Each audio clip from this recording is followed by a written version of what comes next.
Hello बच्चों, let us read this question. This question says correct order of acidic strength of the compounds given is. So हमारे पास यहाँ पे चार compounds given है and then हमसे उन कंपाउंड्स की एसिडिक स्ट्रेंथ का करेक्ट ऑर्डर पूछा गया है और उसके लिए हमारे पास option A B C and D में चार ऑर्डर्स गिवन है एंड हमें करेक्ट ऑर्डर बताना है. सो इस क्वेश्चन को सॉल्व करने के लिए हमें जो की कॉन्सेप्ट रिक्वायर्ड है वो है कॉन्सेप्ट ऑफ एसिडिक स्ट्रेंथ. अब यहाँ पे जो कंपाउंड्स की एसिडिक स्ट्रेंथ होती है वो होती है directly proportional to the stability of the conjugate base. यानी कि कॉन्जुगेट बेस जितना ज़्यादा स्टेबल होगा उतना ज़्यादा वो कंपाउंड एसिडिक होगा. अब अगर हम यहाँ पे देखें तो पार्ट ए में हमारे पास जो कॉन्जुगेट बेस फॉर्म होगा वो होगा कुछ इस तरीके से. हमारे पास फिनॉल प्रेजेंट है एंड देन उसका ये वाला आयन फॉर्म होगा. बेसिकली कॉन्जुगेट बेस हमें फॉर्म करना है तो हम H+ रिमूव करते हैं क्योंकि हम जानते हैं एसिड H+ रिलीज करता है. पार्ट बी अगर हम देखें तो यहाँ पे ये वाला कॉन्जुगेट बेस फॉर्म होगा. पार्ट सी में हमारे पास कॉन्जुगेट बेस ये वाला फॉर्म होगा. यहाँ पे CH3, यहाँ पे C double bond O minus, क्योंकि CO2H का मतलब है C डबल बॉन्ड OH, उसमें से H रिमूव हो गया तो ये स्ट्रक्चर फॉर्म होगा. और पार्ट डी में हमारे पास ये वाला कॉन्जुगेट बेस फॉर्म होगा. सो हम देख सकते हैं जो बेंजीन सेगमेंट है वो तो सब में कॉमन है. अब अगर हम कंपैरिजन करें तो हमारे पास जो पार्ट सी और पार्ट डी हैं वो ज़्यादा एसिडिक होंगे than part A and part B, क्योंकि पार्ट सी और पार्ट डी में हमारे पास जब रेजोनेंस हो रहा है तो यहाँ पे जो माइनस चार्ज है वो ऑक्सीजन पे डिस्पर्स हो रहा है और हम जानते हैं ऑक्सीजन ज़्यादा इलेक्ट्रोनेगेटिव होता है तो स्टेबिलिटी ज़्यादा आएगी.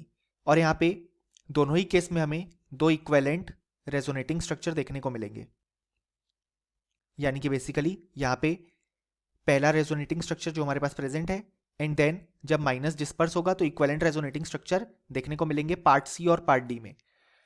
यानी कि ये दोनों ज़्यादा एसिडिक होंगे than part A and part B, क्योंकि हमारे पास पार्ट ए और पार्ट बी में जब रेजोनेंस होगा तो ये माइनस चार्ज जाके कार्बन पे डिलोकलाइज होगा. लेकिन हम जानते हैं ज़्यादा इलेक्ट्रोनेगेटिव ऑक्सीजन होता है तो ज़्यादा स्टेबिलिटी पार्ट सी और पार्ट डी में आएगी. अब अगर हम पार्ट ए और पार्ट बी को कंपेयर करें तो पार्ट बी में हमारे पास यहाँ पे CH3 का +H एंड +I इफेक्ट हमें देखने को मिलेगा, क्योंकि यहाँ पे CH3 पैरा पोजीशन पे प्रेजेंट है और पैरा पोजीशन पे हाइपर कॉन्जुगेशन और इंडक्टिव दोनों लगेगा. अब हम जानते हैं माइनस चार्ज हमेशा +H और +I से डिस्टेबलाइज होता है.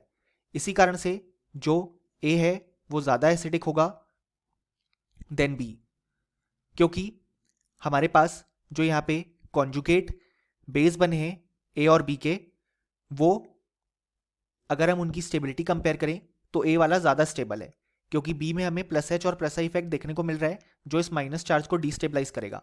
इसलिए जो कंपाउंड A है वो ज़्यादा एसिडिक होगा देन B. अब अगर हम कंपाउंड C और D को कंपेयर करें तो यहाँ पे जो C का कॉन्जुगेट बेस है उसमें +I और +H इफेक्ट देखने को मिलेगा. इसी कारण से ये माइनस चार्ज डिस्टेबलाइज होगा, इसलिए कम स्टेबल हो जाएगा D से. यानी कि अगर हम ऑर्डर लिखना चाहें तो सबसे ज़्यादा स्टेबल होगा D का कॉन्जुगेट बेस, इसलिए एसिडिक ऑर्डर में भी D सबसे आगे आएगा, देन आएगा C, देन हमारे पास आएगा A एंड लास्ट में आएगा B, जैसा कि हमने यहाँ पे ओवरऑल ऑर्डर देखा. सो अगर हम हमारे ऑप्शन देखें तो यहाँ पे जो करेक्ट आंसर आ रहा है वो आ रहा है ऑप्शन C, क्योंकि ये हमारे डिजायर्ड ऑर्डर से मैच करता है और option A, B and D incorrect हो जाएंगे.